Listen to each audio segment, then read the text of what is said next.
विद्यार्थी भाइ बहिनीहरू के छ सन्चै छ? औषधि पो खान बिर्सिनु भयो कि बाबा आमालाई धेरै कुराको डिमान्ड गर्छौ। बुवा आमाले अपेक्षा चाहिँ के होला भनेर जान्ने कोसिस गरेका छौ। बुवा आमाको शिर नझुकाउन तिमी पनि जिम्मेवार बन्नुपर्छ कि पर्दैन? प्यारा विद्यार्थी भाइ बहिनीहरू के छ सन्चै छौ?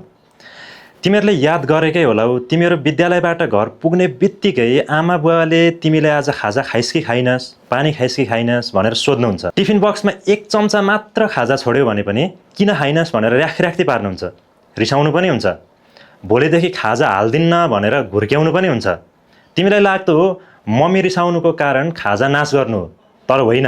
वास्तवमा तिम्रो मम्मी तिमीसँग रिसाउनुको कारण खाजा नाश गरेर होइन, बरु तिम्रो मायाले हो।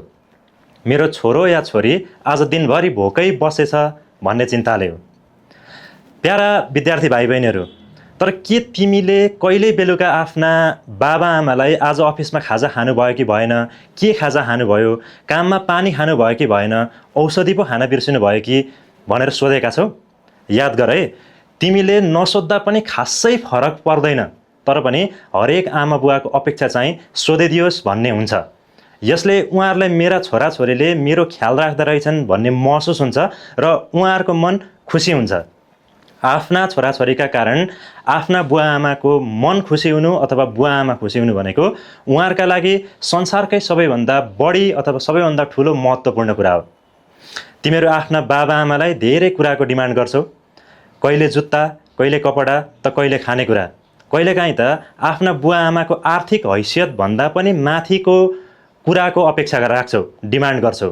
बुवा आमा सुरुमा मसँग पैसा छैन भन्नुहोला, किन्दिन्न भन्नुहोला, अर्को साल किनिदिउँला भन्नुहोला, तर तिमीहरू पक्कै घुर्क्याउने, रुने, खाना नखाइदिने, कोठामा ढोका लगाएर बसिदिने गरेरै भए पनि आफूले चाहेको कुरा किनिदिन बाध्य बनाउँछौ, हो कि होइन?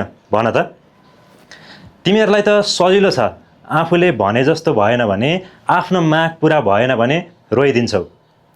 तिमीहरूलाई थाहा छ मेरा बुवा आमाले मेरो आँसु देख्न सक्दैनन्, त्यसैले तिमी बुवा आमालाई कसरी हुन्छ ब्ल्याकमेल गरेरै भए पनि आफ्नो माग पुरा गर्न जानेका छौ। तर तिमीहरूले कहिल्यै मबाट बुवा आमाले अपेक्षा चाहिँ के होला भनेर जान्ने कोसिस गरेका छौ? तिमीबाट बाबा आमाले के चाहनु भएको होला भनेर बुझ्ने कोसिस गरेका छौ? छैनौ भने सुन है, म भनिदिन्छु। उहाँहरूले तिमीबाट धेरै अपेक्षा केही पनि गर्नुभएको छैन। मात्र दुईवटा कुरा छन्। पहिलो, मेरो छोरो या छोरी राम्रो पढिदियोस्, र दोस्रो, असल बनिदियोस्।